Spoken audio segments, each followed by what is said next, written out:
Going on, guys? Today we're doing a quick review on the Pro Max shoebox baseball card collector.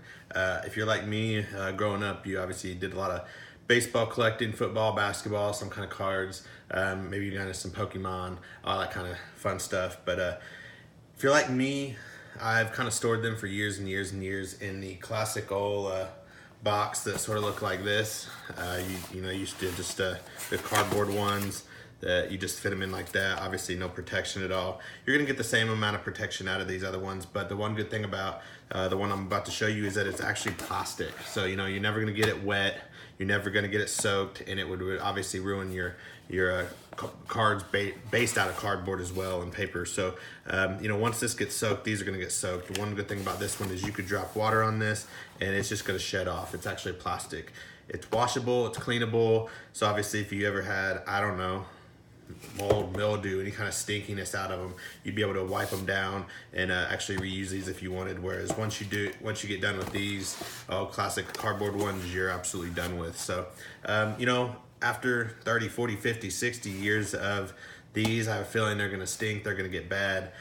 So I've kind of recently started converting all my cards into these. Now it's classic shoebox size, but I'll give you the quick dimensions of it. You're looking at 7 inches by about 15 and a half. It is divided into 2 segments.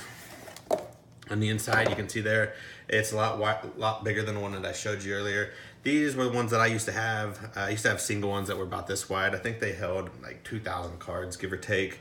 But the dimensions of this one, I picked these up off Amazon. You get 5 of them. I paid, I think, 21 bucks for them. They're the Pro Max card case. I think they're called Pro Max shoebox case or something like that. But I had a couple things that I throw on there.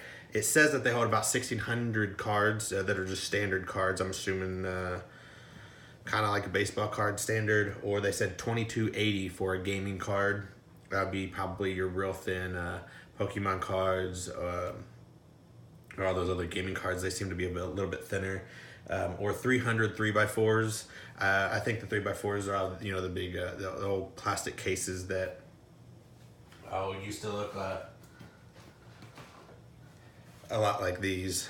They're a lot wider than classic cards. So they say about 300 of these. I'm assuming 150 and 150. These work really well with the 3x4s, because obviously they're wider than the standard card because of just the biggerness of it. And so I think they're more made for a lot of these. But to have thousands and thousands and thousands of those, I don't have those. So I'm just gonna store a lot of my old commons and baseball cards like this in this style. And I went ahead and put these old cases that I used to always put them in. They're actually old CPU cases. My dad used to have a computer store, so that was always awesome to store my baseball cards that way. But I just put the extra ones in here in case I wanted to use some more, but then also to keep it nice and tight on here, because obviously you don't have those in there. They're gonna be they're gonna slide back and forth a lot, kind of like over here in this spot. But I'm just going for the good protection, so I'm not getting any stinkiness out of the cardboard boxes or anything like that. And of course, you ever have a flood or anything like that, these are going to help protect it. Obviously down here, it's not going to protect very well. You're still putting these boxes together, but I always put these inside another big storage bin so I could get a lot of these actually in them. But the one thing that is a little bit challenging when you first get these, and I'll run through it real quickly, is you actually get a first piece like this. This is that middle divider piece that runs along there. Obviously all this is flat due to obviously shipping, and you basically put it together. This is the top lid. Obviously you're gonna do some folding, and you've got this as the main box part. Now, obviously that's a little close for you guys to see. It works good. It'll work good for these 2 quick ones. So you can obviously see all the perforated lines in there. I'm gonna go ahead and kind of just start putting my finger right down the ridge line of it, increasing it.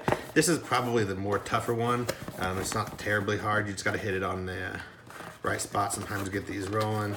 And the one thing I kind of noticed is you take this and you just keep going with it. And then when you get going, you can kind of start to push it out like that. And then that secondary ridge should actually start coming along. Just having one little problem right here.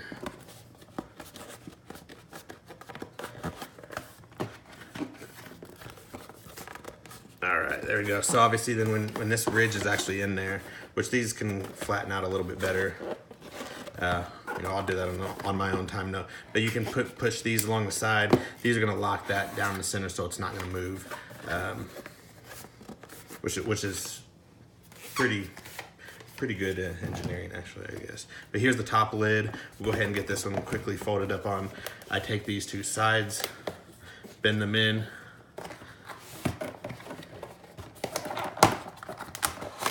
and then you're latching in that this little spot right down here. So take these two sides, push them up, and sometimes they don't come perfectly sliced, and I should have seen that before. There we go. Use a nice little extra push will get it going. So again, you're gonna do that. Pick this part up, flip it on over, and it's gonna start creasing at all the lines, you can tell, and push it in that little hole that we showed earlier. And there's your lid right there. And I always kind of do a little bit extra pushing along the sides just to make them nice and a little bit more flush and level. So there's the two big easier parts. This one takes a little bit extra because you got to implement that little middle divider in there. So what we're gonna do with this one, we're gonna bend these two sides in much like the one that I just showed you, fold them in on themselves like so. And just like that lid I just showed you, you're gonna do all this folding.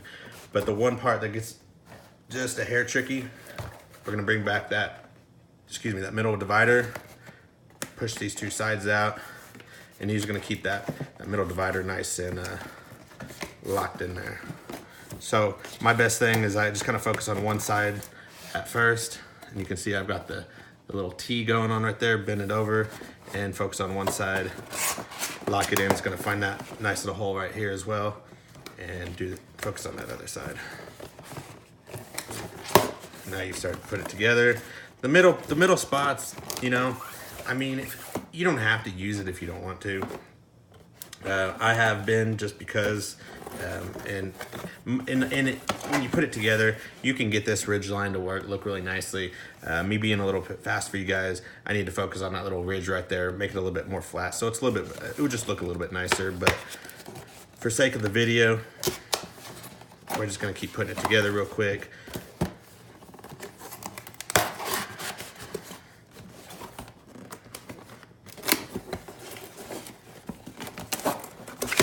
And that middle ridge, like I said, should line up and have a nice little flat line like so.